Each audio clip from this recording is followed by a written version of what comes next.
Pourquoi ne nous as-tu pas dit que tu avais un dîner d'anniversaire, demanda ma mère, sa voix dégoulinant d'une fausse inquiétude. Je me tenais dans le salon de mes parents à Spokane, dans l'État de Washington, tenant une boîte de restes de gâteaux de la petite fête que j'avais eue avec 2 collègues. Ma sœur Brooke était assise sur le canapé, faisant défiler son téléphone, ne daignant même pas lever les yeux. Je vous l'ai dit, répondis-je, gardant une voix ferme. Il y a 3 semaines et encore la semaine dernière. Je vous ai envoyé un SMS la veille. Ma mère agita la main d'un air méprisant. Oh chérie, tu sais à quel point nous avons été occupés à organiser la fête de promotion de Brooke. En parlant de ça, nous devons finaliser le menu du traiteur. Brooke, as-tu choisi les amuse-gueules aux crevettes ou les gâteaux de crabe? C'était tout. C'était toute la reconnaissance de mon 29e anniversaire. Cela faisait 5 années de suite qu'ils avaient oublié. Pas oublié, en fait. Cela aurait été plus facile à avaler. Ils ne se souciaient tout simplement pas assez pour se souvenir. Je m'appelle Kelsey, et j'ai 29 ans. Je travaille comme spécialiste de la facturation médicale dans un grand réseau de soins de santé, et je vis seul dans un appartement modeste depuis 6 ans. Ma sœur Brooke a 26 ans, travaille dans le marketing dans une start-up technologique et a toujours été l'enfant chéri. Tout ce qu'elle fait mérite d'être célébré. Tout ce que je fais est à peine enregistré comme existant. J'ai posé la boîte à gâteaux sur le comptoir de la cuisine. À l'intérieur se trouvait un petit gâteau au chocolat avec « Joyeux anniversaire », Kelsey l'écrit en glaçage violet. Je l'avais acheté moi-même à la boulangerie de l'épicerie parce que personne d'autre n'allait le faire. En fait, je ne peux pas rester, dis-je. Je voulais juste déposer ça puisque je n'ai pas pu le finir. C'est gentil, ma chérie, dit ma mère, se tournant déjà vers Brooke. Maintenant, à propos de la liste des invités pour ta fête. Devrions-nous inviter les Henderson? Ils ont ce charmant fils qui vient de revenir de Seattle. Je suis parti sans un autre mot. Personne n'a remarqué. Le trajet de retour à mon appartement a duré 20 minutes, et j'ai passé chaque seconde à repasser l'interaction dans ma tête. 5 ans. 5 années consécutives où mon anniversaire était traité comme une note de bas de page embarrassante, tandis que Brooke recevait des fêtes élaborées pour chaque petite réussite. Quand elle a obtenu son permis de conduire à 16 ans, ils ont organisé une fête. Quand elle a obtenu son diplôme universitaire, ils ont loué un restaurant. Quand elle a eu son premier appartement, ils lui ont acheté tous les meubles neufs et ont organisé une pendaison de crémaillère que j'ai aidé à organiser. Quand j'ai obtenu mon diplôme universitaire, ils m'ont emmené dîner dans un restaurant de chaîne. Quand j'ai eu mon premier appartement, ils m'ont demandé si j'avais besoin d'aide pour déménager, mais ont annulé à la dernière minute parce que Brooke avait un rendez-vous pour lequel elle avait besoin de conseils. Quand j'ai été promu à un poste de spécialiste principal de la facturation il y a 2 ans, ils m'ont dit félicitations par SMS, puis m'ont demandé si je pouvais aider à payer la nouvelle voiture de Brooke. J'ai aidé à payer cette voiture, comme une idiote. Je leur ai envoyé $2000 parce que la famille est censée aider la famille. Brooke ne m'a jamais remercié. Elle ne savait probablement même pas que j'avais contribué. Mon appartement était sombre quand je suis rentré. J'ai allumé les lumières et j'ai regardé l'espace que j'avais aménagé à ma façon. Ce n'était pas grand-chose, mais c'était propre et organisé. J'avais un canapé correct que j'avais acheté d'occasion, une table basse que j'avais retapée moi-même, et des murs décorés avec des gravures que j'avais collectionnées au fil des ans. Tout ici, je l'avais gagné et acheté avec mon propre argent. Je me suis assise à ma petite table de cuisine et j'ai ouvert mon ordinateur portable. Mon compte bancaire m'a regardé fixement depuis l'écran, affichant un solde qui avait augmenté régulièrement au cours des 5 dernières années. $48 000 d'économie. J'avais mis de l'argent de côté religieusement, vivant en dessous de mes moyens, sautant les vacances, les nouveaux vêtements et les dîners chics. J'avais économisé pour un acompte sur une maison, attendant le bon moment, le bon endroit. Mais pourquoi attendais-je? Pourquoi faire? Pour que ma famille finisse par me remarquer? Pour qu'ils reconnaissent que j'existais comme plus que la sœur aînée, moins intéressante, de Brooke? Mon téléphone a vibré. Un SMS de ma mère. Peux-tu aller chercher le chèque d'acompte pour la salle de fête de Brooke demain? Nous sommes débordés. J'ai fixé ce message pendant un long moment. Puis j'ai ouvert un site web immobilier et j'ai commencé à chercher des propriétés dans la région côtière de Washington. En 1 heure, j'avais trouvé une petite maison de plage à Westport, à 2 heures de Spokane. Une chambre, une salle de bain, récemment rénovée. Vue sur l'océan disponible pour un achat immédiat. Le prix demandé était de 45 000 $. J'ai marqué l'annonce et j'ai fermé mon ordinateur portable. Quelque chose était en train de changer en moi. Une décision se cristallisait que j'évitais depuis des années. J'en avais assez d'être invisible. J'en avais assez d'être tenu pour acquise. J'en avais assez de regarder ma famille célébrer Brooke tout en me traitant comme une pensée après coup. Cet anniversaire allait être différent. Pas de la façon dont j'avais toujours espéré, avec eux se souvenant enfin et se souciant de moi. Différent d'une manière qui les ferait remarquer qu'ils le veuillent ou non. Le lendemain matin, j'ai appelé l'agent immobilier inscrite sur l'annonce de la maison de plage. Elle s'appelait Patricia, et elle a semblé surprise quand je lui ai dit que je voulais faire une offre le jour même. La plupart des gens aiment visiter la propriété d'abord, dit-elle. Pouvons-nous prévoir une visite pour ce week-end, demandai-je. Si c'est ce que je veux, je ferai une offre immédiatement. Vous semblez très certaine. Je le suis.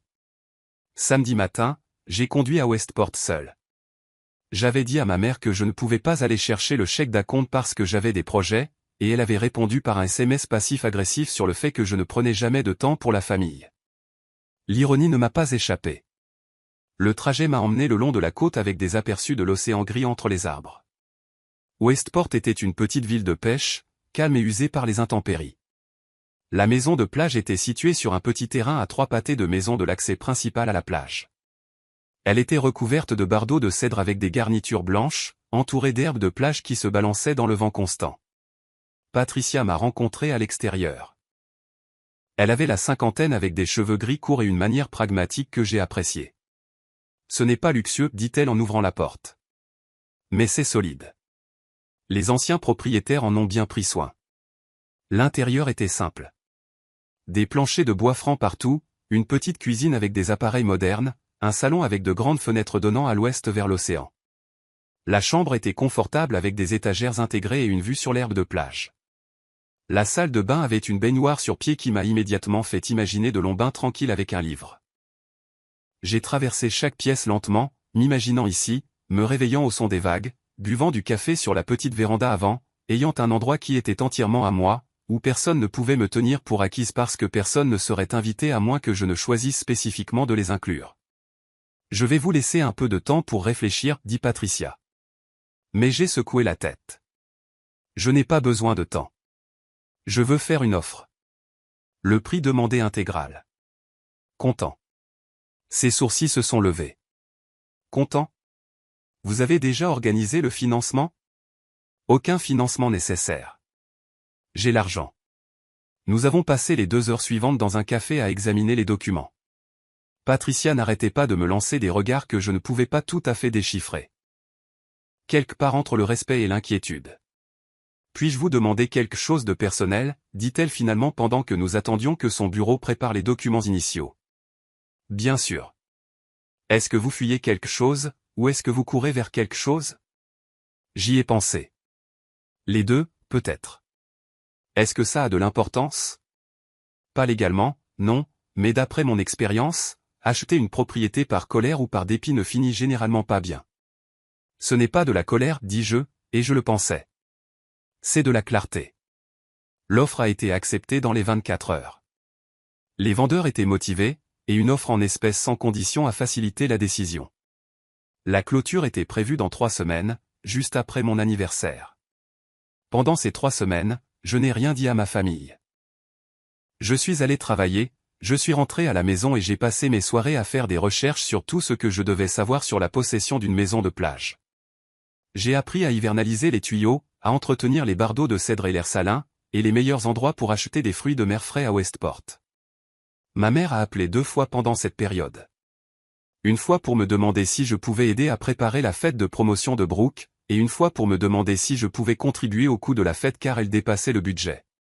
J'ai trouvé des excuses les 2 fois. Elle a semblé agacée, mais pas inquiète. Elle ne m'a pas demandé comment j'allais. Elle n'a pas mentionné mon anniversaire, qui était maintenant dans moins d'une semaine. La fête de promotion de Brooke a eu lieu un samedi. J'avais été invité, évidemment, mais je leur avais dit que je ne pouvais pas venir. La réponse de ma mère avait été glaciale. J'espère que ce que tu fais est plus important que de soutenir ta sœur. Je n'ai pas répondu à ce SMS. Au lieu de cela, j'ai passé ce samedi à la maison de plage à faire une dernière visite avant la clôture. Les vendeurs l'avaient laissée propre et vide, prête pour son nouveau propriétaire. Je me suis tenu au milieu du salon, regardant l'océan gris à travers les fenêtres, et j'ai ressenti quelque chose que je n'avais pas ressenti depuis des années. La paix. Mon anniversaire tombait un mercredi. J'ai pris un jour de congé, j'ai conduit à Westport et j'ai officiellement clos l'achat de la maison de plage. Patricia m'a remis les clés avec un sourire. Joyeux anniversaire, dit-elle. J'ai vu la date sur vos papiers. Merci. J'ai tenu les clés dans ma paume, sentant leur poids. J'espère que cet endroit vous apportera tout ce que vous recherchez. J'ai passé le reste de la journée à la maison de plage, assise sur la véranda avec une bouteille de vin et un gobelet en plastique. J'avais apporté quelques affaires avec moi. Une chaise de plage, une couverture, quelques provisions de base. Alors que le soleil commençait à se coucher, j'ai sorti mon téléphone et j'ai pris une photo, moi assise sur la chaise avec la maison de plage visible derrière moi, levant le gobelet de vin vers la caméra. L'océan était une tache gris-bleu à l'arrière-plan. J'ai posté la photo sur les réseaux sociaux avec une simple légende, cadeau d'anniversaire à moi-même, famille non invitée. Puis j'ai éteint mon téléphone et j'ai regardé le coucher du soleil seul. Je n'ai pas rallumé mon téléphone avant le lendemain matin. Quand je l'ai fait, il a pratiquement explosé de notifications. 73 appels manqués, plus d'une centaine de SMS. Mon post sur les réseaux sociaux avait été partagé par des amis communs, commenté par de vieilles connaissances, et avait apparemment trouvé son chemin vers chaque membre de ma famille élargie. Le premier SMS de ma mère était arrivé 10 minutes après que j'ai posté la photo. De quoi s'agit-il? Puis 2 minutes plus tard, Kelsey, appelle-moi immédiatement suivi de « Est-ce une blague? Où as-tu trouvé l'argent pour une maison ?» Mon père avait envoyé un SMS, « Ta mère est très bouleversée. Nous devons en parler. » Les messages de Brooke étaient plus directs. Tu essaies sérieusement de faire du drama pendant mon mois? Je n'arrive pas à croire à quel point tu es égoïste. Il y avait des messages de tantes, d'oncles, de cousins à qui je n'avais pas parlé depuis des années. Tout le monde était soudainement très intéressé par ce que je faisais, où j'avais trouvé l'argent et pourquoi je n'en avais parlé à personne. L'attention que je n'avais jamais reçue pour quoi que ce soit de positif dans ma vie était maintenant prodiguée pour avoir fait une déclaration silencieuse et défiante. J'ai fait du café dans la cuisine de la maison de plage et je me suis assise à la petite table pour lire les messages. Mes mains tremblaient légèrement, non pas par peur, mais par l'intensité même de la revanche que je ressentais. Ils ont remarqué. Finalement, ils ont remarqué. Ma mère a appelé à 8 heures du matin. J'ai laissé sonner. Elle a appelé encore et encore. Au 4e appel, j'ai répondu. Où étais-tu? Exigea-t-elle avant que je puisse dire bonjour. Je t'appelle depuis toute la nuit. Je dormais, dis-je calmement. C'est mon anniversaire. J'ai pris un jour de congé. Ton anniversaire était hier. Et ce n'est pas la question. De quoi s'agit-il avec cette maison de plage? Tu as vraiment acheté une maison sans nous le dire? Oui. Silence à l'autre bout. Alors comment? Où as-tu trouvé cet argent? Je l'ai économisé pendant 5 ans. 5 ans? Tu nous caches de l'argent depuis 5 ans? J'ai failli rire à ça. Caché? C'est mon argent, maman. Je ne savais pas que je devais te déclarer mes économies. Ne sois pas insolente avec moi. Nous sommes ta famille. Tu aurais dû nous le dire. Nous aurions pu t'aider à trouver quelque chose de mieux, plus près de chez nous. J'aime où elle est, et je ne voulais pas d'aide. C'est ridicule. Sa voix montait maintenant, ce ton familier qui me donnait envie de me rétrécir et de m'excuser. Tu as acheté une maison par dépit pour faire une sorte de déclaration. J'ai acheté une maison parce que j'en voulais une, dis-je. La déclaration n'était qu'un bonus. Cette légende, famille non invitée. Tu sais comment ça nous fait paraître? Comment ça te fait paraître? Comme si nous étions des parents terribles. Comme si nous ne nous soucions pas de toi. Je me suis arrêté, laissant cela planer dans l'air. Et à qui la faute? Pardon? Tu as oublié mon anniversaire, maman. Encore. Pour la 5e année consécutive. Je t'ai parlé de mes projets d'anniversaire. Je t'ai envoyé un SMS. Je te l'ai rappelé. Et tu m'as remballé parce que tu étais trop occupé à organiser une autre fête pour Brooke. Nous n'avons pas oublié. Nous avons été occupés. Et ton anniversaire est tombé au milieu de toute cette organisation de fête. Nous allions t'emmener dîner ce week-end. Alliez-vous? Ou est-ce quelque chose que tu viens de décider maintenant? Elle bafouilla. C'est incroyablement injuste. Nous t'aimons autant que nous aimons Brooke. Alors pourquoi ne le montrez-vous pas de la même façon? Nous le faisons. Tu es trop sensible. Ce n'est pas parce que nous ne t'organisons pas de fêtes élaborées que nous ne nous soucions pas de toi. À quand remonte la dernière fois que tu m'as organisé une fête? À quand remonte la dernière fois que tu as reconnu une de mes réalisations sans passer immédiatement à quelque chose concernant Brooke? À quand remonte la dernière fois que tu m'as appelé juste pour voir comment j'allais? Je t'appelle tout le temps. Tu m'appelles quand tu as besoin de quelque chose. Pour aider avec Brooke, pour contribuer de l'argent, pour faire des courses. À quand remonte la dernière fois que tu as appelé juste parce que tu voulais me parler? Un autre silence. Plus long cette fois. Je ne vais pas m'excuser de me soucier de mes deux filles, dit-elle finalement, sa voix froide. Je ne te demande pas de t'excuser de te soucier de Brooke. Je te demande de reconnaître que tu ne t'es pas soucié de moi de la même manière. Mais tu sais quoi? Ça n'a plus d'importance.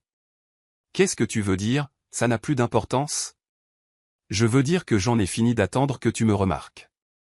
J'en ai fini d'espérer que peut-être cette fois tu te souviendras de mon anniversaire ou que tu célébreras mes réalisations ou que tu me traiteras simplement comme si j'avais de l'importance. J'ai acheté cette maison pour moi. Je construis une vie qui ne tourne pas autour de l'attente de miettes d'attention de personnes qui ne veulent clairement pas les donner. Tu es absolument ridicule à cause d'un anniversaire oublié. 5 anniversaires, maman. 5 ans. Et ce ne sont pas seulement les anniversaires. C'est tout. Oh, alors maintenant nous sommes des parents terribles parce que nous avons concentré plus d'attention sur Brooke? Elle avait besoin de plus de soutien. Elle a toujours été plus sociable, plus ambitieuse. Tu as toujours été si indépendante, si autonome. Nous pensions que tu préférais ça. Cette excuse m'a frappé comme une gifle. Autonome. Indépendante. Tous les mots que les parents utilisent pour justifier la négligence de l'enfant qui ne demande pas autant d'attention. J'étais autonome parce que je devais l'être, dis-je doucement. Parce que te demander de l'attention signifiait rivaliser avec Brooke, et j'ai toujours perdu cette compétition. Ce n'est pas juste. Peut-être pas, mais c'est vrai. La voix de ma mère a changé alors, devenant plus douce, presque suppliante. Kelsey, chérie, je pense que tu surréagis. Pourquoi ne rentres-tu pas à la maison, et nous pouvons en parler comme des adultes? Nous pouvons tous nous asseoir ensemble et régler tous les problèmes qui, selon toi, existent. Je ne pense pas qu'ils existent. Je sais qu'ils existent. Et non, je ne rentre pas à la maison. Je suis à la maison. C'est ma maison maintenant. Tu ne peux pas vouloir vivre dans cette maison de plage. Tu as un travail ici, une vie ici. J'ai un travail que je peux faire à distance si je le veux. Et ma vie est là où je décide qu'elle est. Et la fête de Brooke le mois prochain? Tu avais promis que tu aiderais. J'ai dû m'empêcher de crier. Même maintenant, même au milieu de cette conversation, elle revenait à Brooke. Je n'ai rien promis, dis-je. Et je ne serai pas à la fête de Brooke. Je ne serai plus à aucune des fêtes de Brooke. Tu es sa sœur et elle est la mienne. A-t-elle remarqué que j'existais récemment?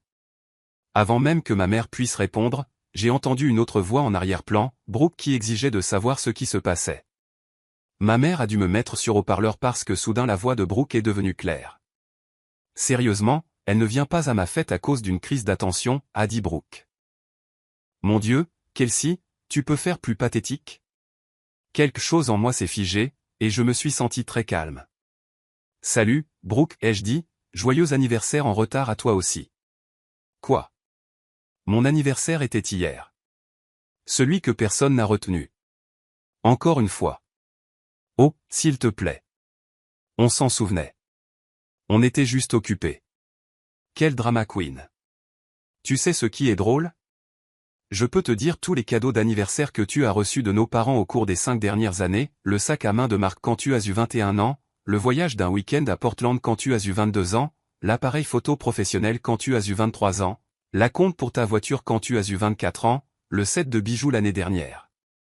Peux-tu me dire ce que j'ai reçu pour n'importe lequel de mes anniversaires? Silence. Exactement, ai-je dit. Parce que tu ne sais pas, parce que tu ne t'es jamais soucié d'y faire attention. Ce n'est pas ma faute. Maman et papa te traitent différemment. Peut-être que si tu étais plus. Plus quoi? Plus comme toi, plus exigeante, plus encline à tout ramener à moi. Plus reconnaissante?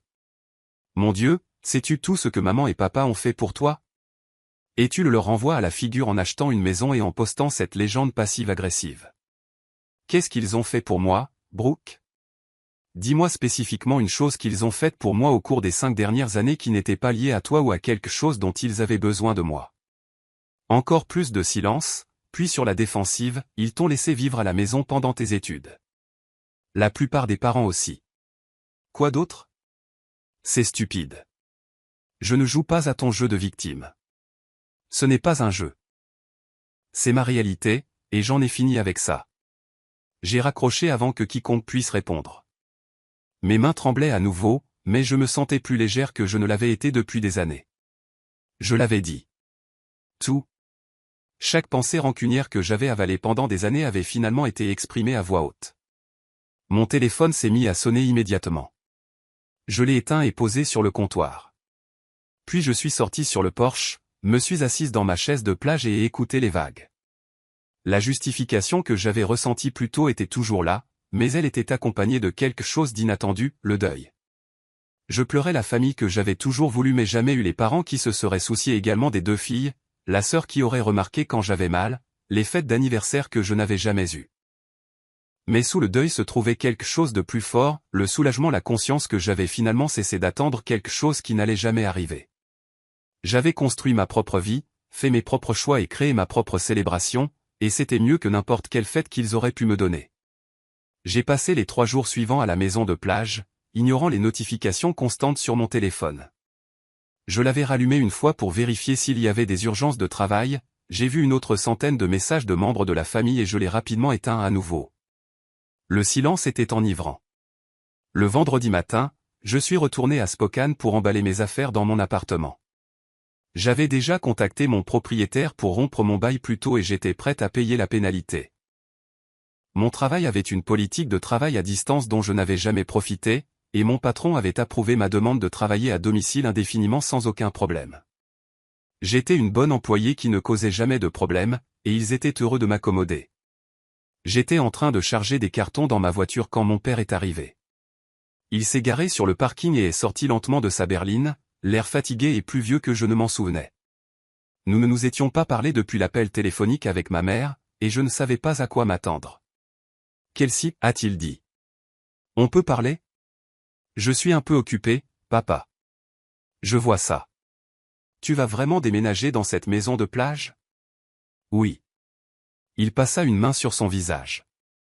Ta mère est dévastée. Elle n'a pas cessé de pleurer depuis cet appel téléphonique. Je suis désolé qu'elle soit bouleversée. Vraiment? Parce qu'on dirait que tu voulais la blesser. J'ai posé le carton que je portais et me suis tourné pour le regarder en face. Je voulais qu'elle me remarque. Il y a une différence. Elle te remarque. Nous le faisons tous les deux. Vraiment? C'était quand mon dernier anniversaire, papa? Il cligna des yeux. C'était mercredi, n'est-ce pas? Et qu'est-ce que tu as fait pour ça? On allait t'emmener dîner ce week-end. Ta mère a déjà fait des réservations. J'ai sorti mon téléphone, je l'ai allumé juste assez longtemps pour lui montrer l'écran, puis je le lui ai tendu. Montre-moi la confirmation de réservation. Montre-moi n'importe quel texto ou email prouvant que vous avez fait ces plans avant que je ne poste cette photo. Il a regardé le téléphone, son visage rougissant. Je n'ai pas besoin de te prouver quoi que ce soit parce que tu ne peux pas parce que vous n'avez pas fait ces plans avant que je ne vous dénonce. Tu n'es pas contrarié de m'avoir blessé, papa. Tu es contrarié que j'ai fait en sorte que d'autres personnes le voient. Ce n'est pas vrai. On t'aime, Kelsey. Tout ce qu'on a fait, c'était pour vous deux, les filles. Tout ce que vous avez fait, c'était pour Brooke.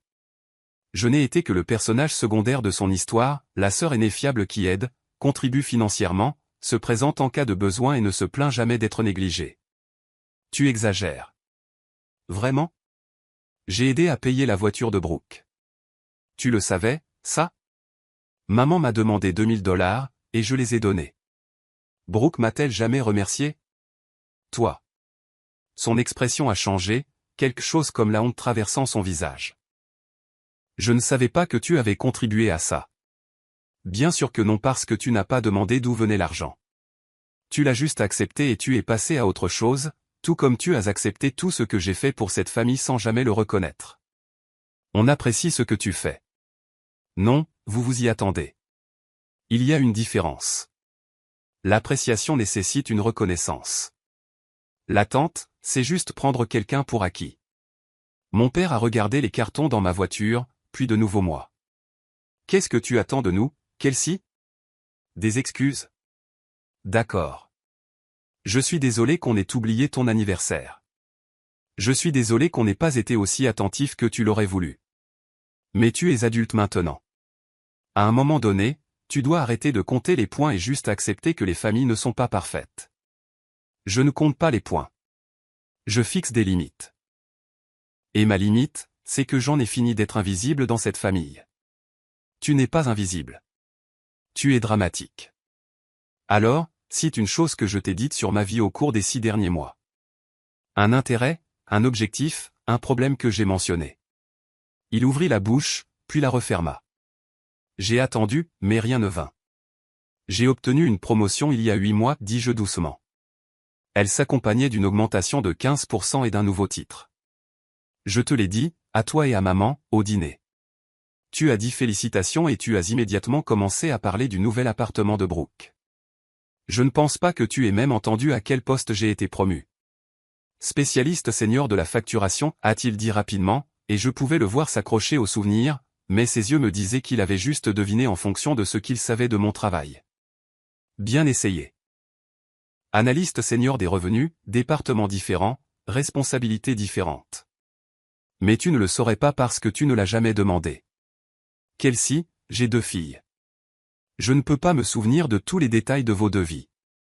Je ne te demande pas de te souvenir de tous les détails. Je te demande de te souvenir de quoi que ce soit.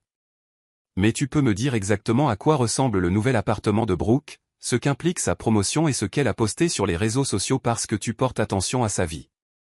Tu ne portes juste pas attention à la mienne. Les épaules de mon père s'affaissèrent.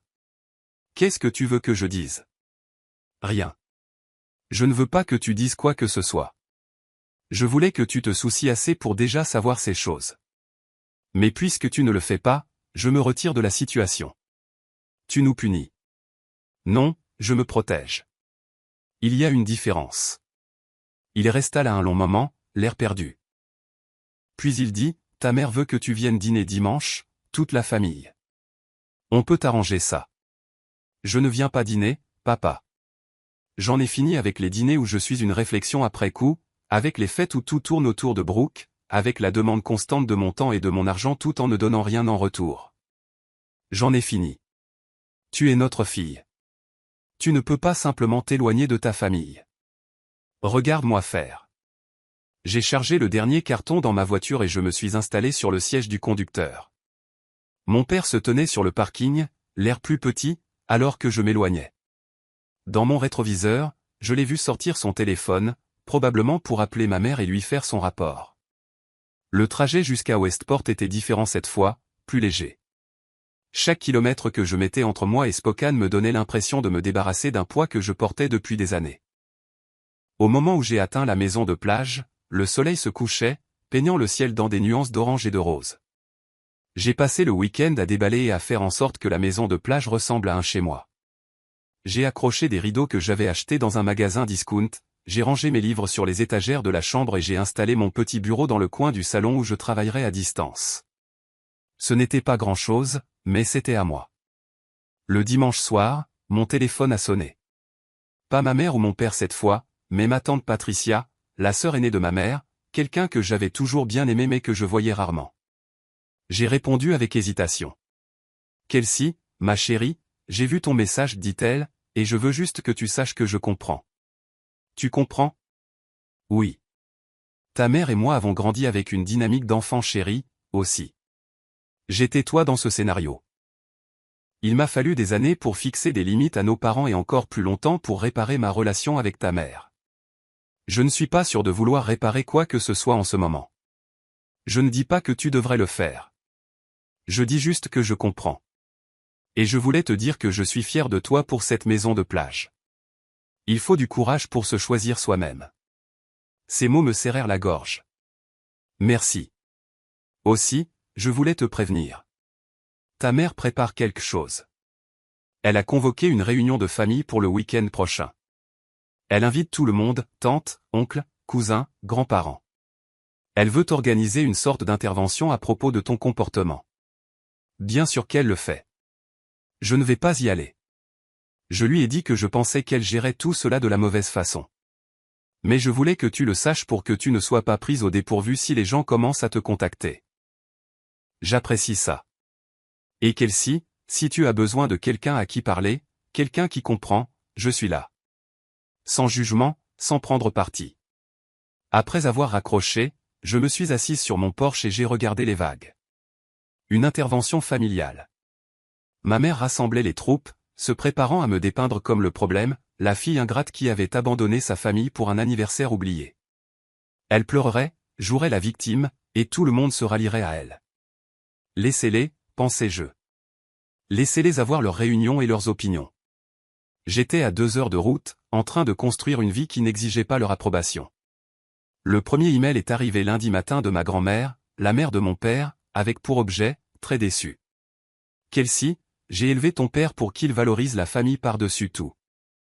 Je suis choqué et attristé par ton comportement récent, acheter une maison sans en parler à personne, poster ce message blessant, refuser de parler à tes parents.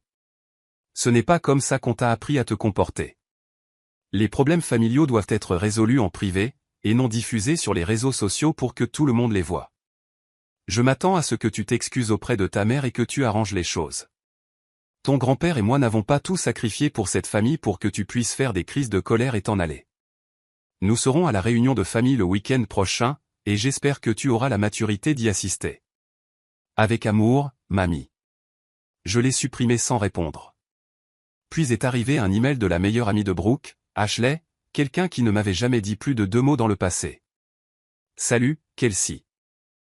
Je voulais juste te contacter parce que Brooke est vraiment blessée par ce que tu as fait. Elle pleure depuis des jours et ne comprend pas pourquoi tu es si cruel. Je sais que les familles ont des drames, mais poster cette photo était vraiment méchant. Brooke t'a toujours admiré comme sa grande sœur, et maintenant elle a l'impression que tu la détestes. Peut-être devrais-tu réfléchir à la façon dont tes actions affectent les autres avant de faire quelque chose d'aussi égoïste. Juste mes 200. J'ai failli rire à celle-là. Brooke pleurait depuis des jours. Brooke, qui ne pouvait pas citer un seul de mes intérêts ou se souvenir de mon titre de poste, était dévastée que j'ai fixé une limite. D'autres emails sont arrivés tout au long de la semaine de cousins que je connaissais à peine, d'amis de la famille, de personnes qui n'avaient jamais pris la peine de reconnaître mon anniversaire, mais qui étaient soudainement très préoccupés par l'unité familiale. Le thème commun était clair, j'étais égoïste, dramatique et blessante. Je devais m'excuser et arranger les choses. Personne n'a demandé si j'allais bien. Personne n'a remis en question pourquoi j'avais ressenti le besoin de faire une déclaration aussi radicale. Ils avaient tous accepté la version des événements de ma mère sans poser de questions. Le mercredi, ma mère a laissé un message vocal. Je ne l'ai pas écouté au début, mais la curiosité a pris le dessus ce soir-là. Kelsey, ça suffit maintenant. J'ai essayé d'être compréhensive, mais tu es en train de déchirer cette famille. Sais-tu combien de personnes m'ont appelé pour me demander ce qui ne va pas? Combien de personnes pensent que nous sommes de terribles parents à cause de ce que tu as posté? Ta grand-mère est dévastée. Ton père dort à peine. Brooke ne peut pas se concentrer sur son travail parce qu'elle est tellement bouleversée, tout ça parce que tu as décidé de faire une crise de colère à cause d'un anniversaire oublié. J'organise une réunion de famille ce samedi à 14 heures. Tout le monde sera là, tes grands-parents, tes tantes et oncles, tous ceux qui t'aiment et veulent t'aider à voir la raison. Je m'attends à ce que tu sois là. Nous sommes ta famille, Kelsey. Tu ne peux pas simplement nous quitter parce que tu as pitié de toi-même. Rappelle-moi et confirme que tu seras présente. Nous devons résoudre ce problème. J'ai sauvegardé le message vocal, puis j'ai envoyé un seul texto en réponse, je ne serai pas présente. Merci de ne plus me contacter. Sa réponse est arrivée en quelques secondes, si tu ne viens pas à cette réunion, tu choisis de mettre fin à ta relation avec toute cette famille. C'est vraiment ce que tu veux. J'ai regardé ce message pendant longtemps. La menace était claire, se présenter et se soumettre à leur jugement ou être complètement coupé. C'était censé me faire peur, me faire prendre conscience de ce que j'allais perdre. Mais alors que j'étais assise là dans ma maison de plage, à écouter les vagues et à ressentir la paix que j'avais trouvée dans ce petit espace, j'ai réalisé quelque chose d'important, je les avais déjà perdus. Ou peut-être ne les avais-je jamais vraiment eus au départ. J'ai répondu, si c'est ce que tu penses qu'il va se passer, alors tu as déjà fait ton choix. Mais ce n'est pas moi qui mets fin à quoi que ce soit. C'est moi qui ai enfin cessé de prétendre que tout allait bien. Je l'ai bloqué après ça. Ensuite, j'ai bloqué mon père, Brooke, et tous ceux qui m'envoyaient des messages pour essayer de me culpabiliser et de me forcer à m'excuser. Le silence qui a suivi était assourdissant au début, mais il est ensuite devenu paisible. Jeudi, quelque chose d'inattendu s'est produit. J'ai reçu un message sur les réseaux sociaux d'une personne nommée Jenna. Son profil montrait une femme de mon âge environ souriant devant un paysage de montagne. Salut Kelsey. J'espère que ce message ne te paraîtra pas bizarre, mais j'ai vu ta publication sur la maison de plage dans ta légende. Je voulais juste te dire que je comprends parfaitement ce que tu traverses. J'ai vécu quelque chose de similaire avec ma propre famille il y a 3 ans. Ils ont oublié mon 30e anniversaire tout en organisant une fête élaborée pour mon jeune frère. Et quand je leur ai fait remarquer, ils m'ont fait sentir que j'étais le problème parce que j'étais trop sensible. Il m'a fallu beaucoup de temps pour réaliser que je ne réagissais pas de manière excessive. J'étais juste enfin en train de reconnaître un schéma qui était là depuis toute ma vie. Fixer des limites avec la famille est l'une des choses les plus difficiles à faire, mais aussi l'une des plus importantes. Je ne sais pas si tu as besoin d'entendre ça, mais tu n'es pas folle. Tu n'es pas égoïste, et tu n'as pas tort de te choisir. Cette maison de plage a l'air magnifique, au fait. J'espère qu'elle t'apportera la paix. J'ai lu ce message 3 fois, sentant les larmes me monter aux yeux. Une parfaite inconnue comprenait ce que ma propre famille refusait de reconnaître. Je lui ai envoyé une réponse pour la remercier, et nous avons fini par échanger des messages pendant plus d'1 heure. Elle m'a parlé de son parcours de fixation de limites, des membres de sa famille qui avaient fini par comprendre et de ceux qui ne l'avaient jamais fait. Elle m'a dit que c'était normal de pleurer la famille que j'avais voulu tout en me protégeant de la famille que j'avais. Cette conversation a fait plus pour moi que n'importe quelle réunion de famille aurait pu le faire. Vendredi soir, mon téléphone a sonné avec un numéro inconnu. Contre mon meilleur jugement, j'ai répondu. Kelsey, c'est Daniel. Daniel, le jeune frère de ma mère. Je n'avais pas eu de nouvelles de lui depuis plus d'1 an. Salut, oncle Daniel. Écoute, je t'appelle parce que ta mère m'a demandé d'essayer de te faire entendre raison. Elle est vraiment bouleversée par toute cette situation. Je suis sûr qu'elle l'est, mais je n'appelle pas pour faire ça. J'appelle pour te dire que je ne vais pas à cette réunion de famille. Je me suis redressé.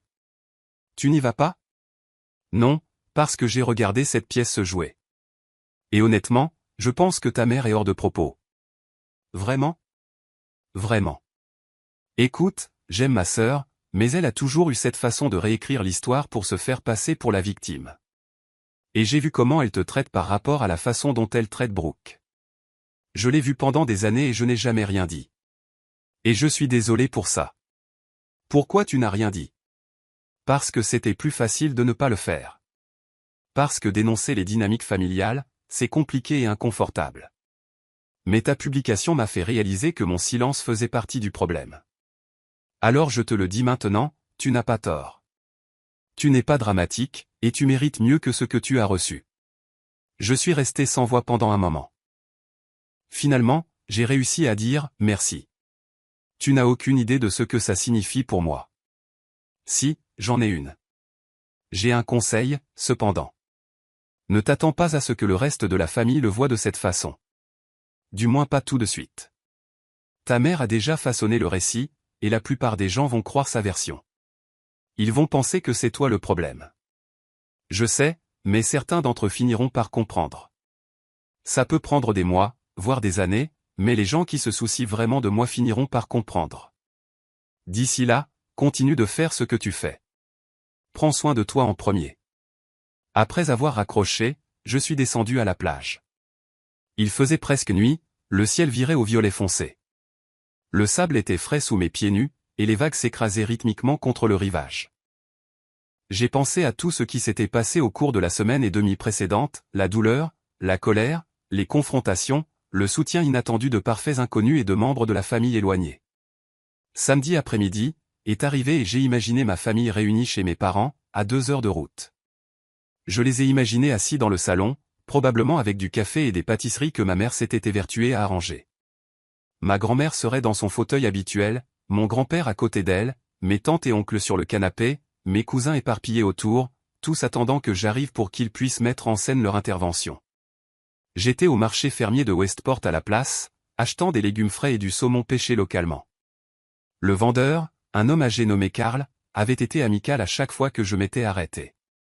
Aujourd'hui, il m'a demandé si je m'installais bien dans la région. Ça va. Je m'y installe, lui ai-je dit. Mieux que je ne l'aurais cru, en fait. C'est bon à entendre. Nous aimons bien avoir de nouvelles personnes qui apprécient le calme. J'ai été frappé à ce moment-là par la simplicité de cet échange, pas d'exigence, pas d'attente, pas d'arrière-pensée, juste une conversation amicale entre deux personnes. À quand remontait la dernière fois que j'avais eu ça avec ma propre famille? Mon téléphone a vibré alors que je retournais à ma voiture. Un autre numéro inconnu. J'ai failli ne pas répondre, mais quelque chose m'a poussé à décrocher. Kelsey, c'est encore tante Patricia. Salut, comment vas-tu? Je vais bien, ma chérie. Je voulais juste t'appeler pour te dire ce qui s'est passé à la réunion. Tu y es allé? Oui. J'ai changé d'avis à la dernière minute parce que je voulais voir exactement ce que ta mère préparait. Et honnêtement, c'était pire que ce à quoi je m'attendais. Mon estomac s'est noué. Qu'est-ce qui s'est passé? Ta mère a passé les 20 premières minutes à pleurer et à dire à tout le monde que tu lui avais brisé le cœur, qu'elle t'avait tout donné et que tu le lui avais rejeté à la figure, que tu avais acheté cette maison juste pour la blesser et la faire passer pour une mauvaise mère. Elle a brossé le portrait de toi comme cette fille ingrate et égoïste qui punissait toute la famille pour rien. Bien sûr qu'elle a fait ça. Ensuite, ta grand-mère a commencé à parler du manque de respect des jeunes de nos jours, du fait que personne n'accorde plus d'importance à la famille. Ton père est resté assis là, l'air malheureux, mais sans contredire quoi que ce soit. Brooke a parfaitement joué le rôle de la petite sœur blessée, parlant de la façon dont elle t'avait toujours admiré et ne comprenait pas pourquoi tu la détestais maintenant. Je ne la déteste pas. Je le sais. Mais c'est l'histoire qu'il raconte. Et la plupart des membres de la famille l'ont cru. Ils ont passé 1 heure à discuter de la façon de te gérer, des conséquences à prévoir pour ton comportement, de la possibilité de te couper financièrement. Ils ne me donnent pas d'argent. Je n'ai rien pris d'eux depuis des années. Je l'ai fait remarquer. J'ai également souligné que je ne me souvenais pas de la dernière fois que quelqu'un avait reconnu ton anniversaire et qu'il y avait peut-être une raison pour laquelle tu te sentais négligé. Ta mère n'a pas apprécié ça. Qu'est-ce qu'elle a dit? Elle a dit que j'encourageais ta mentalité de victime, que tu avais toujours été trop sensible et dramatique, et qu'en te soutenant, j'aggravais les choses. Ensuite, ta grand-mère m'a demandé de partir si je n'allais pas être constructive. Patricia, je suis tellement désolé. Ne t'excuse pas. Je leur ai dit qu'ils devraient avoir honte de transformer ça en intervention au lieu d'examiner leur propre comportement. Ensuite, je suis parti. Mais Kelsey, je voulais que tu saches à quoi tu as affaire. Ils ont décidé que c'était toi le problème, et ils ne vont pas examiner leurs propres actions. Du moins pas de sitôt. J'apprécie que tu me le dises. Il y a une dernière chose. Après la réunion, ton cousin Jason m'a pris à part. Il a dit qu'il réfléchissait à la façon dont la famille te traite, et il a réalisé qu'il avait aussi fait partie du problème. Il voulait que je te dise qu'il était désolé et qu'il comprenait pourquoi tu étais parti. Ça m'a surprise. Jason avait l'âge de Brooke, et ils avaient toujours été proches. Vraiment? Vraiment. Donc, ce n'est pas tout le monde, Kelsey. Il y a des gens qui voient ce qui se passe. Simplement, nous ne sommes pas les voix les plus fortes en ce moment. Après que Patricia ait raccroché, je suis resté assise dans ma voiture sur le parking et j'ai digéré ce qu'elle m'avait dit. Ma famille s'était réunie pour parler de moi comme si j'étais un problème à résoudre plutôt qu'une personne qui avait été blessée. ils avaient décidé que j'avais tort sans jamais envisager que leur propre comportement ait pu contribuer à ma décision, et au lieu de tendre la main pour demander ce qui avait conduit à ce point de rupture, ils m'ont diabolisé pour avoir fixé une limite.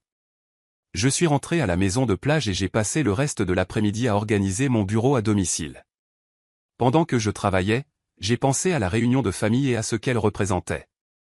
Ils m'avaient donné un ultimatum, me soumettre à leur jugement ou les perdre à jamais. Mais la vérité était que je les perdais depuis toute ma vie.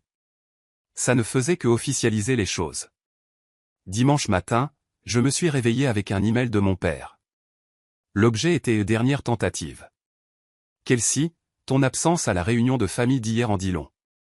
Ta mère a le cœur brisé, ta sœur est dévastée, et tes grands-parents sont extrêmement déçus. Nous t'avons donné toutes les chances de réparer ça, et tu as choisi de ne pas les saisir. À compter d'aujourd'hui, nous te retirons du fonds fiduciaire familial, du forfait de téléphone portable familial et de tous les comptes partagés. Ta mère m'a demandé de te dire que tu n'es plus la bienvenue aux réunions de famille tant que tu ne t'excuses pas et ne répares pas tes torts. Ce n'est pas ce que nous voulions, mais tu ne nous as laissé aucun choix. Nous t'aimons, mais nous ne pouvons pas continuer à encourager ton comportement égoïste. Si tu changes d'avis et décides d'agir comme une adulte mature, tu sais comment nous joindre. D'ici là, nous avons besoin d'espace avec toi. Papa. Je l'ai lu 2 fois, attendant que la douleur frappe, le chagrin, la panique, le besoin désespéré de réparer les choses. Mais ça n'est pas venu. Au lieu de ça, j'ai ressenti quelque chose qui ressemblait plus à un soulagement. Je n'étais pas sur le fonds fiduciaire familial parce qu'il ne m'y avait jamais mis en premier lieu. C'était seulement pour Brooke. Je payais mon propre téléphone depuis 3 ans, et le seul compte partagé que j'avais avec eux était un ancien identifiant de service de streaming que je n'utilisais jamais. Ils me coupaient de choses que je n'avais jamais eues ou dont je n'avais plus besoin. J'ai tapé une réponse. J'accepte votre décision. J'espère que vous trouverez tous la paix avec vos choix comme j'ai trouvé la paix avec les miens. Prenez soin de vous. Ensuite, j'ai fermé mon ordinateur portable et suis allé me promener sur la plage. Le matin était gris et brumeux, le genre de temps qui m'aurait déprimé dans mon ancienne vie. Mais maintenant, c'était approprié, purificateur en quelque sorte. Le brouillard obscurcissait tout à plus de 6 mètres, créant un sentiment d'isolement qui aurait dû être solitaire, mais qui se sentait sûr à la place. Quand je suis rentré à la maison, j'avais un nouvel email de Brooke cette fois. Kelsey, j'ai besoin que tu saches à quel point tu m'as blessé. Je pensais que nous étions proches. Je pensais que tu étais quelqu'un sur qui je pouvais compter. Mais tu as montré tes vraies couleurs en abandonnant la famille pour quelque chose d'aussi stupide. Maman est dévastée. Papa a l'air d'avoir 10 ans de plus. Grand-maman dit qu'elle n'a peut-être plus beaucoup de temps à vivre, et tu rends ces dernières années misérables. Tout ça parce que tu voulais attirer l'attention. Eh bien, félicitations. Tu l'as obtenu. J'espère que tu es heureuse dans ta petite maison de plage, vivant seule sans personne qui t'aime, parce que c'est ce que tu as choisi. Tu as choisi une maison plutôt que ta famille. Et quand tu réaliseras à quel point c'était une grosse erreur, ne reviens pas en rampant en t'attendant à ce que nous t'accueillions à bras ouverts. Certaines choses sont irréversibles. J'en ai fini avec toi. J'ai regardé cet email pendant longtemps.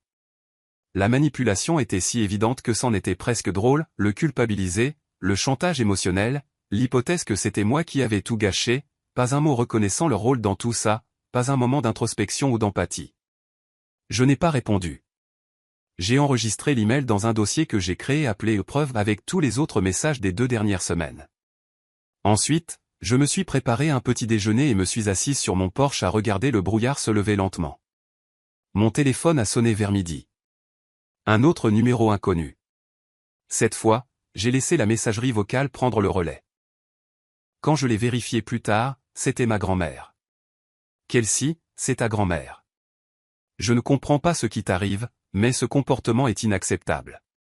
Nous t'avons élevé mieux que ça. Ta mère est hors d'elle de chagrin, et la tension artérielle de ton grand-père est montée en flèche à cause de cette situation. Nous sommes trop vieux pour gérer ce genre de drame. Tu dois mettre de côté ta fierté et t'excuser immédiatement auprès de ta mère. La famille est la chose la plus importante dans la vie, et tu la jettes par la fenêtre pour rien.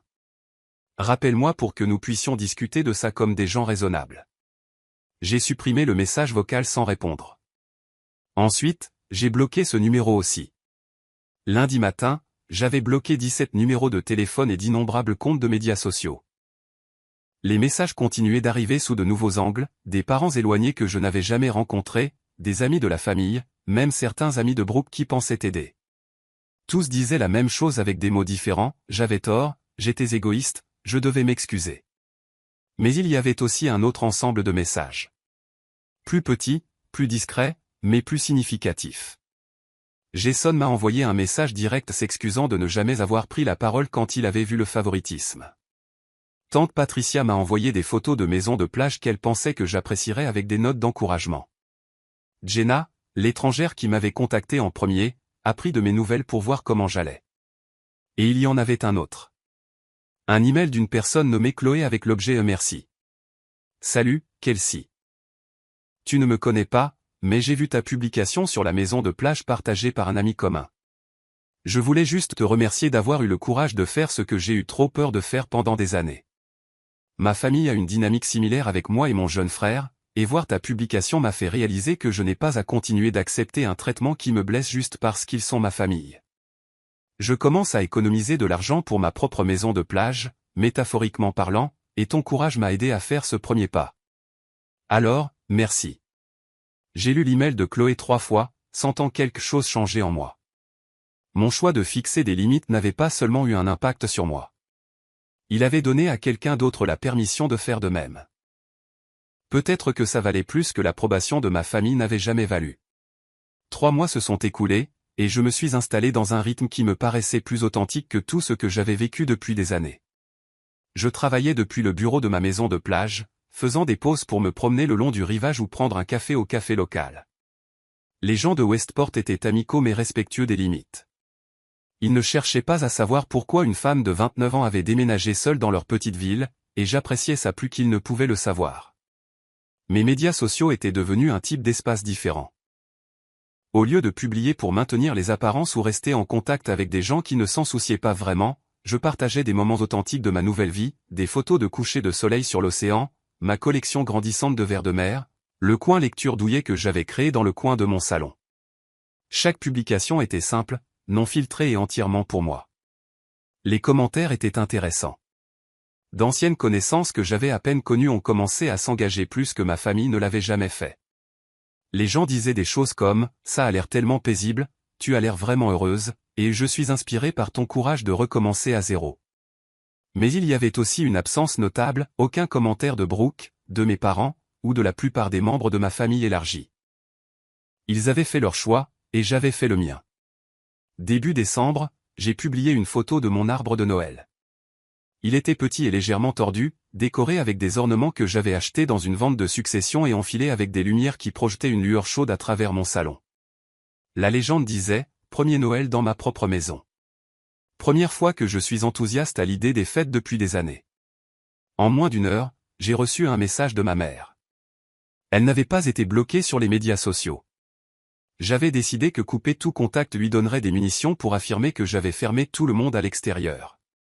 Au lieu de ça, j'avais simplement cessé de répondre à ses messages, la laissant voir ma vie continuer sans elle. Kelsey, je vois que tu ne rentres pas à la maison pour Noël. Je veux que tu saches que nous aurons une place réservée pour toi au dîner si tu changes d'avis. Brooke amène son nouveau petit ami, et ça signifierait beaucoup pour la famille si tu étais là. Ça fait 3 mois. Ne penses-tu pas qu'il est temps de passer à autre chose? J'ai regardé ce message, analysant chaque mot, pas d'excuses, pas de reconnaissance de ce qui s'était passé, juste une attente qu'assez de temps se soit écoulé et que je devrais être prête à faire comme si de rien n'était. Et le détail sur le nouveau petit ami de Brooke, bien sûr, était inclus, une autre étape importante dans la vie de Brooke que je devais absolument venir célébrer. Je n'ai pas répondu. Au lieu de ça, j'ai publié une autre photo le lendemain, moi au marché des fêtes locales tenant une tasse de cidre chaud et souriant sincèrement. La légende, construire de nouvelles traditions. Cette nuit-là, Brooke a appelé. J'ai failli ne pas répondre, mais la curiosité a pris le dessus. « Qu'est-ce que tu veux ?» ai-je demandé quand j'ai décroché. « Waouh, bonjour à toi aussi », a-t-elle dit, sa voix dégoulinant d'une fausse douceur. « Je t'appelle parce que maman m'a demandé d'essayer de te parler. Elle est vraiment blessée que tu refuses de rentrer à la maison pour Noël. » Je ne refuse pas de rentrer à la maison. Je suis à la maison. Tu sais ce que je veux dire, chez nos parents pour la réunion de famille. Je n'ai pas vraiment été invité. Maman a juste dit qu'il y aurait une place réservée. Ce n'est pas une invitation. C'est une façon passive-agressive de me faire passer pour la méchante quand je ne me pointe pas. Mon Dieu, tu dois toujours rendre tout si compliqué. Tu ne peux pas juste venir au dîner de Noël et être normal pour une fois. Définis normal. Tu sais, agir comme un membre de la famille. Arrête d'être si dramatique à propos de tout.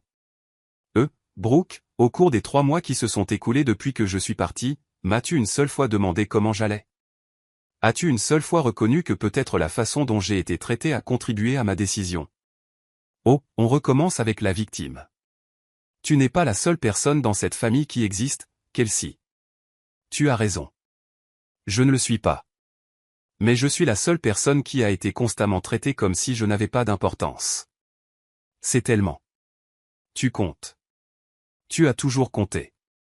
Tu es juste en colère que maman et papa n'adorent pas le sol sur lequel tu marches comme tu penses qu'ils devraient le faire. Je n'ai jamais voulu être adoré.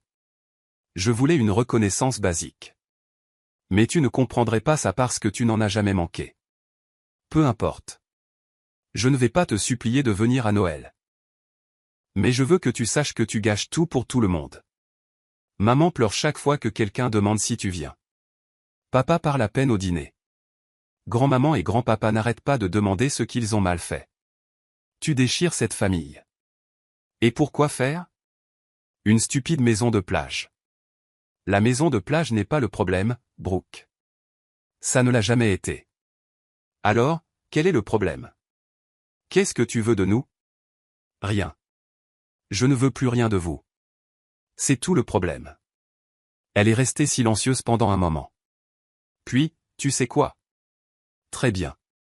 Ne viens pas à Noël. On passera un meilleur moment sans toi de toute façon. Au moins, on n'aura pas à marcher sur des œufs en craignant de t'offenser. Vous ne vous êtes jamais inquiété de m'offenser avant.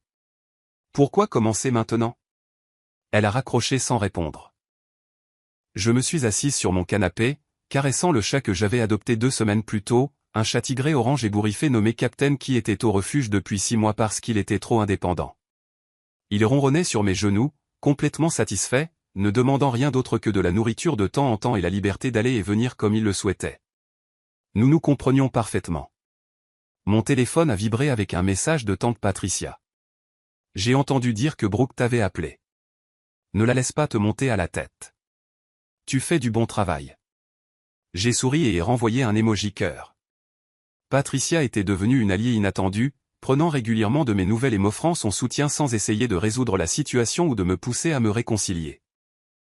Elle était même venue me rendre visite une fois, passant un week-end à marcher sur la plage et à parler de sa propre expérience de fixation de limites avec sa famille. Noël est arrivé, et je l'ai passé exactement comme je le voulais. Je me suis réveillé tard, me suis préparé un petit déjeuner sophistiqué et j'ai passé l'après-midi à lire près de la cheminée. Le soir, j'ai passé un appel vidéo avec Jenna, l'étrangère qui m'avait contacté en premier après ma publication originale.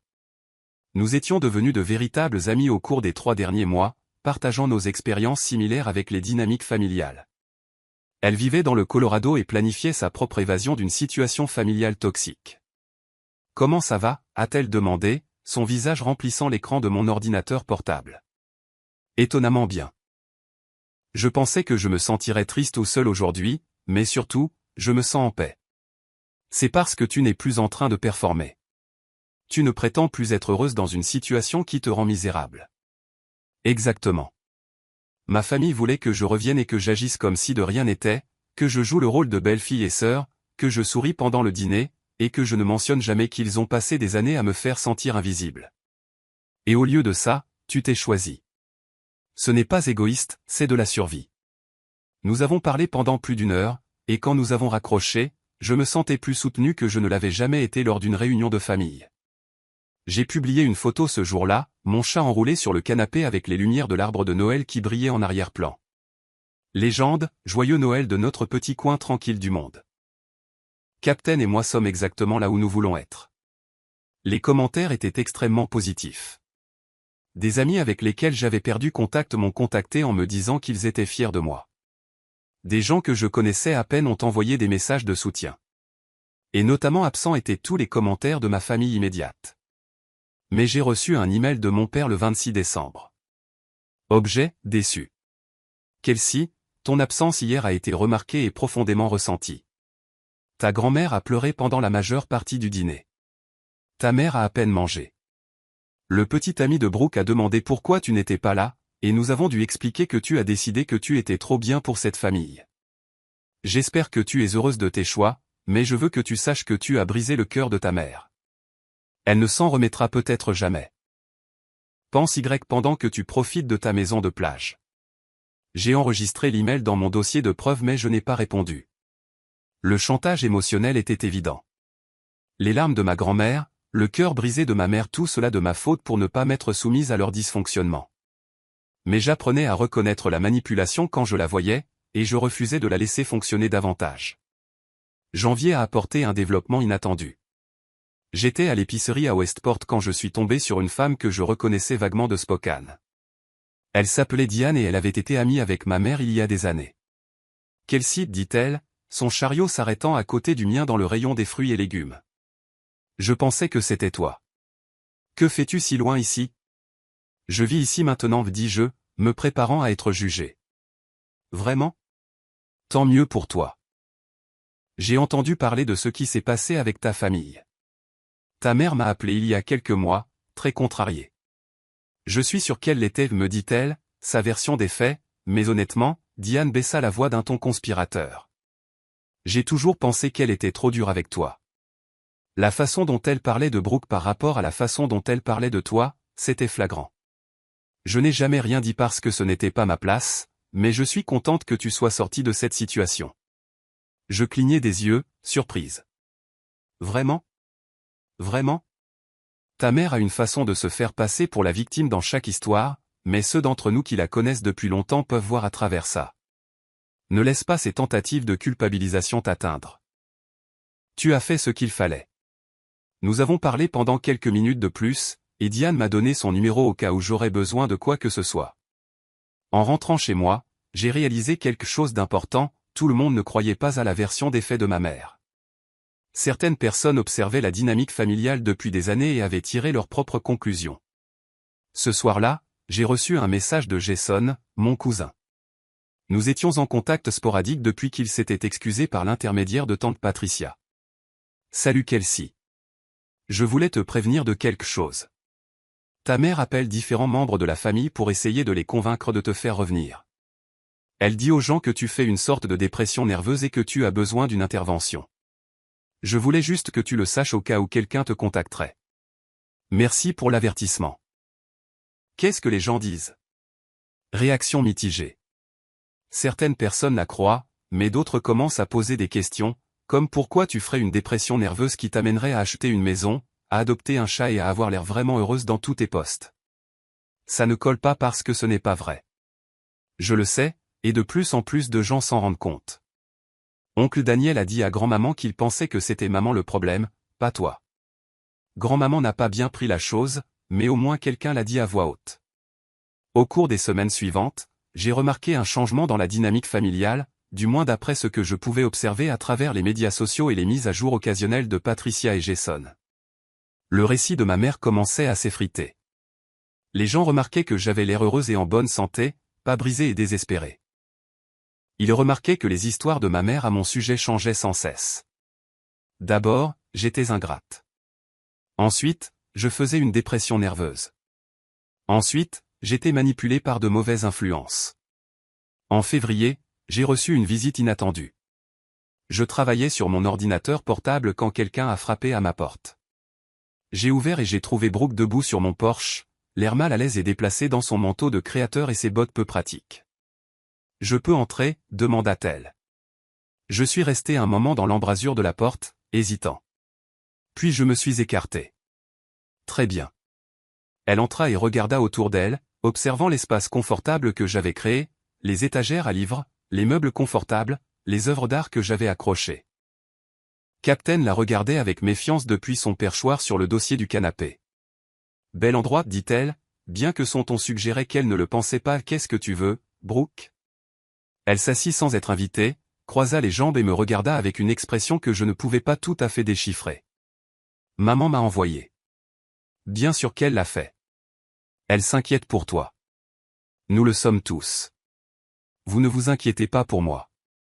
Vous êtes agacé que je ne joue plus mon rôle. Quel rôle? La sœur aînée qui soutient et qui se présente quand il le faut et s'efface le reste du temps. Celle qui contribue avec de l'argent et du temps mais ne demande jamais de reconnaissance. Celle qui vous fait tous bien paraître sans exiger aucun effort en retour. La mâchoire de Brooke se crispa. Ce n'est pas juste, n'est-ce pas? À quand remonte la dernière fois que tu as posé des questions sur ma vie? À quand remonte la dernière fois que tu t'es souvenu de quelque chose que je t'ai dit à propos de mon travail, de mes intérêts, de mes objectifs? Je sais que tu travailles dans la facturation médicale, l'analyse des revenus.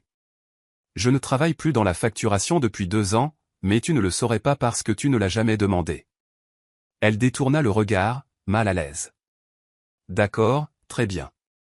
Peut-être que je n'ai pas été aussi attentive que j'aurais dû l'être, mais ça ne veut pas dire que tu peux nous couper tous les ponts. Je n'ai coupé les ponts avec personne. J'ai fixé des limites. Il y a une différence. Des limites qui excluent toute ta famille de ta vie. Des limites qui me protègent d'être tenue pour acquise. Si tu ne vois pas la différence, c'est une partie du problème. Brooke se leva brusquement. Je ne suis pas venu ici pour me disputer avec toi. Alors pourquoi es-tu venu? Maman voulait que je te dise quelque chose. Elle prévoit de venir te voir la semaine prochaine. Elle veut en discuter en face à face, que tu le veuilles ou non. Elle n'est pas la bienvenue ici. Elle viendra quand même, et elle amènera papa et grand-maman. Ils vont te faire entendre raison. Il n'y a rien à discuter. J'ai fait mon choix. Tu ne peux pas simplement tourner le dos à ta famille, Kelsey. Ce n'est pas comme ça que ça marche. C'est exactement comme ça que ça marche quand ta famille te traite comme si tu n'avais pas d'importance. J'en ai assez d'expliquer ça à des gens qui refusent de comprendre. Brooke se dirigea vers la porte, puis se retourna. Tu sais quoi? Tu as raison sur une chose. Je n'ai jamais prêté beaucoup d'attention à ta vie, mais c'est parce que tu ne l'as jamais rendue intéressante. Tu étais toujours juste la calme, ennuyeuse, faisant ton petit boulot et vivant ta petite vie. Maman et papa se sont concentrés sur moi parce que je leur ai donné de quoi être fier. Peut-être que si tu avais fait quelque chose qui vaille la peine d'être remarqué, ils t'auraient remarqué. Les mots restèrent suspendus dans l'air entre nous, cruels et honnêtes d'une manière dont Brooke n'avait jamais été auparavant. Je pouvais voir qu'elle les regrettait immédiatement, mais il était trop tard pour les retirer. Sors, dis-je doucement. Sors de chez moi et dis à maman de ne pas se donner la peine de venir la semaine prochaine. Si elle se présente, j'appellerai la police pour intrusion. Brooke partit sans dire un mot de plus. J'ai verrouillé la porte derrière elle et je suis restée là, tremblante, non pas de douleur, mais de colère. Après tous ces mois, après tout ce qui s'était passé, elle ne comprenait toujours pas. Elle avait révélé exactement ce qu'ils pensaient tous, que j'étais ennuyeuse, indigne d'attention, rien de spécial, et ils avaient décidé que cela justifiait leur façon de me traiter. J'ai sorti mon téléphone et j'ai envoyé un SMS groupé à ma mère, mon père et Brooke, si quelqu'un de cette famille se présente chez moi sans y être invité, j'appellerai la police. Je ne suis intéressé par aucune conversation, intervention ou réconciliation. Laissez-moi tranquille. La réponse de ma mère est arrivée en quelques minutes, tu ne peux pas nous empêcher de rendre visite à notre fille. Nous avons le droit de nous assurer que tu vas bien. J'ai transféré ce message à tante Patricia avec un message, ai-je besoin d'un avocat? Sa réponse, probablement. Laisse-moi passer quelques coups de fil. La tentative de visite n'a jamais eu lieu. Tante Patricia a contacté un ami avocat qui a envoyé à mes parents une lettre formelle de cessation et d'abstention, les avertissant que se présenter chez moi sans y être invité constituerait du harcèlement. Ma mère était furieuse, me laissant de nombreux messages vocaux sur le fait que j'avais impliqué des avocats et que je traitais ma propre famille comme des criminels. J'ai sauvegardé tous les messages vocaux, tous les SMS, tous les emails. Mon dossier de preuves s'était considérablement étoffé, documentant 3 mois de manipulation, de tentatives de culpabilisation et de menaces. Je ne savais pas si j'en aurais un jour besoin, mais le fait de l'avoir me tranquillisait. En mars, quelque chose a changé. J'ai posté une photo de moi à une exposition d'art local, souriant à côté d'un tableau que j'avais acheté à un artiste local. La légende était simple, soutenir les artistes locaux et se sentir reconnaissante de cette communauté qui m'a accueilli. Les commentaires étaient pour la plupart positifs, mais un se démarquait. De ma grand-mère, tu as l'air heureuse, ma chère. Je suis contente que tu aies trouvé la paix, même si c'est loin de nous. Je suis désolé que nous t'ayons donné l'impression que tu devais partir pour la trouver. J'ai regardé ce commentaire pendant 10 minutes, le relisant encore et encore. Ce n'étaient pas des excuses complètes, et cela n'effaçait pas des années de favoritisme et de négligence, mais c'était une reconnaissance, une fissure dans le front uni que ma famille avait présentée. Je lui ai envoyé un message privé. Merci, grand-maman. Cela signifie plus que tu ne le sais. Elle a répondu, ta mère n'aimera pas que j'ai écrit ça, mais je suis trop vieille pour continuer à faire semblant de ne pas voir ce qui se passe. Tu méritais mieux de nous tous. Au cours des semaines suivantes, d'autres fissures sont apparues. Oncle Daniel a posté un commentaire de soutien sur l'une de mes photos. Jason a commencé à me défendre ouvertement lorsque des membres de la famille faisaient des commentaires acerbes. Même certains des amis de Brooke m'ont contacté en privé, admettant qu'ils suivaient mon parcours et qu'ils étaient inspirés par mon courage à fixer des limites. Ma mère, voyant son récit s'effondrer, a fait une dernière tentative désespérée. Elle a posté un long statut Facebook sur la douleur d'avoir un enfant éloigné, se dépeignant comme une mère au cœur brisé qui avait tout bien fait mais qui avait quand même perdu sa fille. Elle a parlé d'amour inconditionnel, de liens familiaux qui ne pouvaient pas être brisés, de la façon dont elle serait toujours là quand je finirais par retrouver la raison. Les réactions ont été mitigées. Certaines personnes ont offert leur sympathie et leur soutien, mais d'autres, des personnes qui suivaient cette pièce de théâtre depuis des mois, l'ont dénoncée. Peut-être devriez-vous vous demander pourquoi votre fille a ressenti le besoin de partir, a écrit une personne. J'ai vu les posts de Kelsey, et elle semble vraiment heureuse. Ça n'arrive pas quand quelqu'un fuit une bonne situation. Une autre a ajouté, ma mère a supprimé le post dans les 24 heures. En avril, le jour de ce qui aurait dû être mon 30e anniversaire, j'ai posté une photo de moi sur la plage au coucher du soleil, tenant un verre de champagne. La légende disait, 30 ans aujourd'hui. Premier anniversaire depuis 6 ans que j'ai réellement célébré. Premier anniversaire qui me ressemble. À l'heure de choisir la paix plutôt que la performance, l'authenticité plutôt que l'approbation, et le respect de soi plutôt que les dysfonctionnements familiaux. La meilleure décision que j'ai jamais prise. Le post a reçu des centaines de likes et de commentaires. Les gens ont partagé leurs propres histoires de fixation de limites avec des membres de la famille toxique. Ils ont parlé de la culpabilité, du chagrin et, finalement, de la liberté qui découle du fait de se choisir soi-même. Mais le message le plus significatif est venu de Jenna. Je l'ai fait. J'ai déménagé. J'ai trouvé mon propre logement et j'ai dit à ma famille que j'avais besoin d'espace. Ton courage m'a donné du courage. Merci de m'avoir montré que c'était possible. J'ai pleuré en lisant ce message, non pas de tristesse, mais de la réalisation que mon choix de fixer des limites avait eu des répercussions au-delà de ma propre vie. J'avais donné à quelqu'un d'autre la permission de faire de même. Ma mère a envoyé un dernier email le jour de mon anniversaire. Ligne d'objet, s'il te plaît, Kelsey, c'est ton anniversaire et tu n'es pas là. Tu sais à quel point c'est injuste? À quel point la maison est vide sans toi? Je sais que nous avons fait des erreurs. Je sais que nous n'avons pas toujours vu les choses comme tu les voyais. Mais s'il te plaît, pouvons-nous réessayer? Pouvons-nous nous asseoir et parler? Parler vraiment sans avocat, sans colère ni sentiment blessé. Ma fille me manque. Tu nous manques à tous. S'il te plaît, reviens à la maison. Je l'ai lu 3 fois, cherchant une véritable responsabilisation, une véritable reconnaissance des façons spécifiques dont il m'avait blessé, mais ce n'était pas là.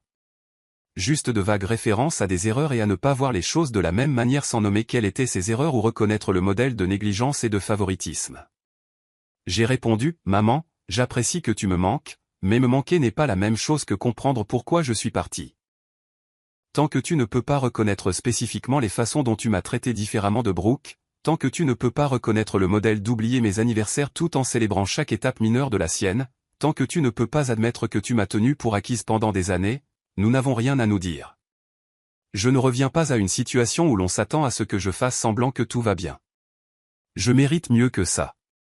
Je crois enfin que je mérite mieux que ça. C'est ce que cette année m'a appris. Elle n'a pas répondu. L'été est arrivé, apportant des journées chaudes et ensoleillées et un flux constant de touristes à Westport. Je m'étais lié d'amitié avec d'autres habitants, la femme qui tenait la librairie, le couple qui possédait le café, un groupe d'artistes qui se réunissaient chaque semaine pour peindre au bord de l'océan. Ces gens me connaissaient sous le nom de Kelsey, la femme qui avait déménagé en ville et qui se construisait une vie tranquille au bord de la mer. Ils ne connaissaient pas mon drame familial, et je ne leur en ai pas parlé. Ce n'était pas pertinent pour ce que je devenais. En août, j'ai reçu une invitation au mariage de Jason.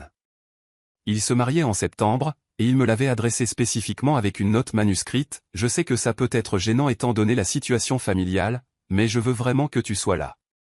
Tu es importante pour moi, et je ne laisse pas le drame de maman dicter qui peut célébrer avec moi. Pas de pression, mais j'espère que tu viendras. J'ai répondu oui, sachant que ce serait la première fois que je verrais la plupart de ma famille depuis que j'étais parti. Une partie de moi appréhendait ça, mais une autre partie se sentait prête. J'avais passé presque un an à construire une vie qui n'exigeait pas leur approbation. Je pouvais gérer un mariage.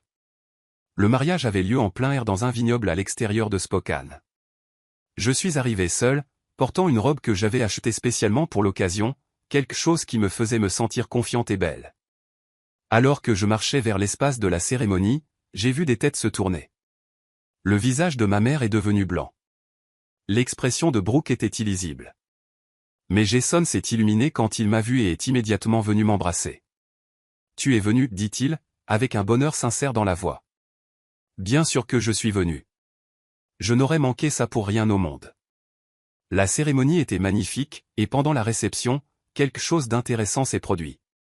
Des gens se sont approchés de moi, des cousins, des tantes, des oncles, des amis de la famille.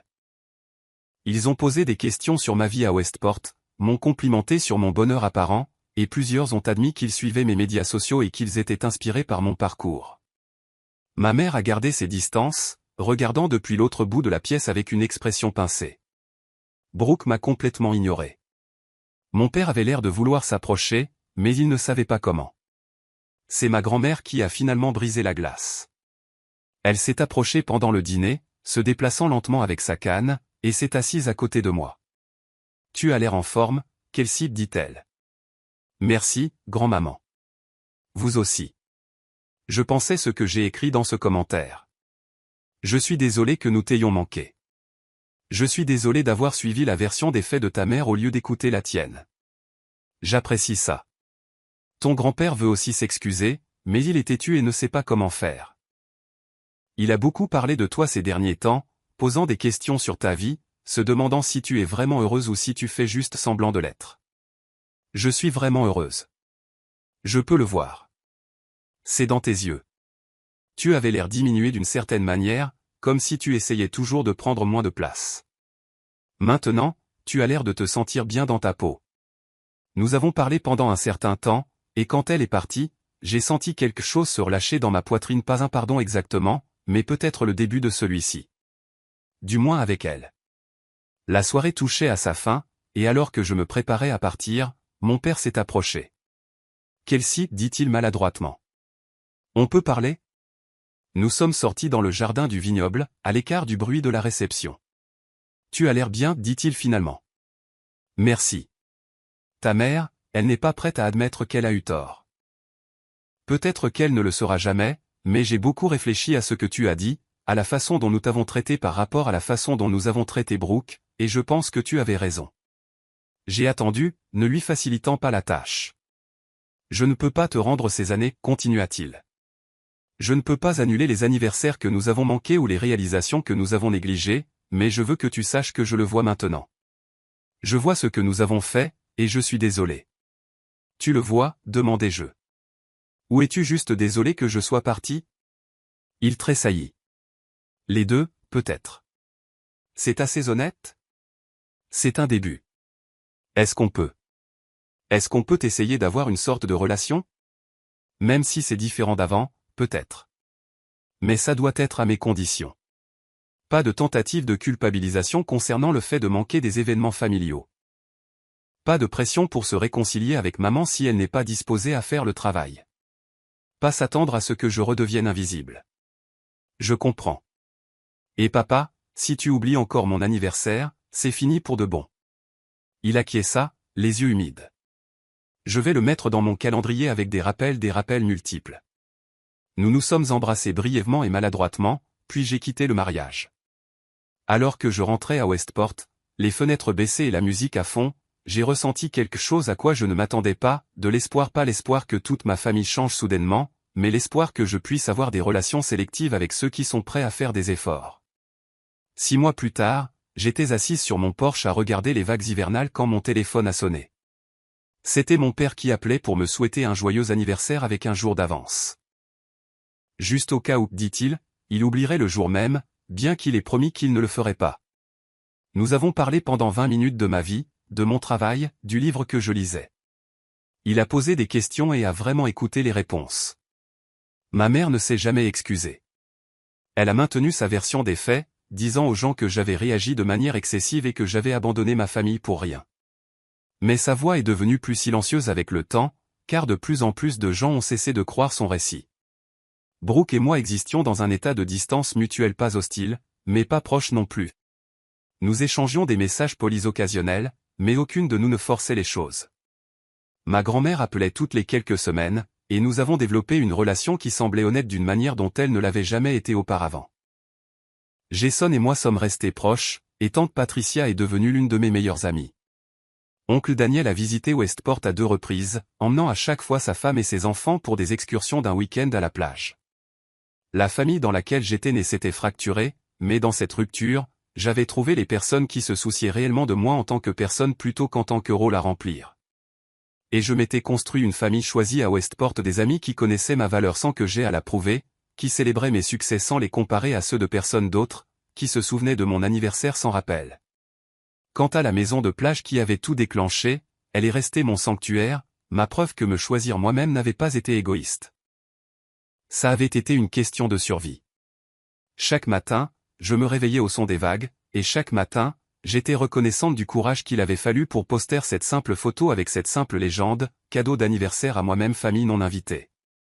Les dysfonctionnements de ma famille leur avaient coûté une fille, mais leur rejet m'avait donné quelque chose de bien plus précieux, moi-même. En repensant à ce voyage de vengeance maintenant, j'ai réalisé qu'il n'avait jamais vraiment été question de vengeance du tout. Il s'agissait de récupérer ma voix, ma valeur et mon droit d'être vu. La maison de plage n'était pas une arme. C'était un miroir, forçant ma famille à voir exactement ce qu'elle faisait depuis des années. Certains d'entre eux ont finalement regardé.